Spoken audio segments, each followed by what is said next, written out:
ग्राम पंचायत बड़ा समावेश प्रचार करवार थी गभीर भूमिका আছে मो दुटा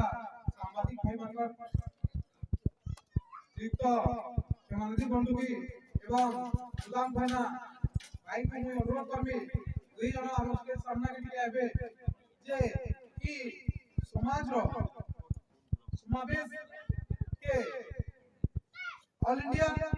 ऑल ओडिशा पूरा बरगड़ डिस्ट्रिक्ट ए ताकर प्रचार चली छे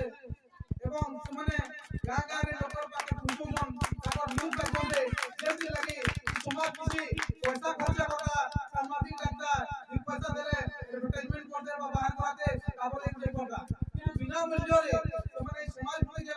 ताकर एडवर्टाइजमेंट करे चली जन समाज रे कोला केला बढी चलबा तार ऊपर जे सुमने ताकर पदक्षेप नउजन ताकू समाज तरफ विशेष धन्यवाद से दुई भाई आसी के हम देश सामने नो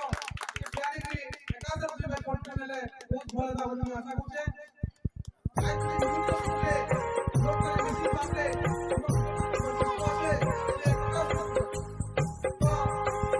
मोर जानवर भितरे आमर मुझे जेन जाति जन्म होइছে आमर हिंदू धर्म अनेक जाति अच्छे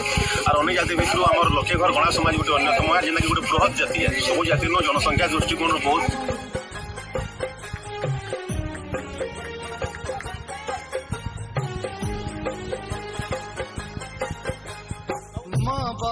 समाज समावेश तथा संविधान दिवस श्री धनपति महानंद सभापतित्व अनुष्ठित होइछि। सर्वप्रथम उपस्थित विशिष्ट लोक माने संविधान प्रणेता डॉक्टर भीमराव अंबेडकर दलितों का सर उठा दिया, अर्धांगिनी बिना रही, एक एक रतन लुटा दिया, इतने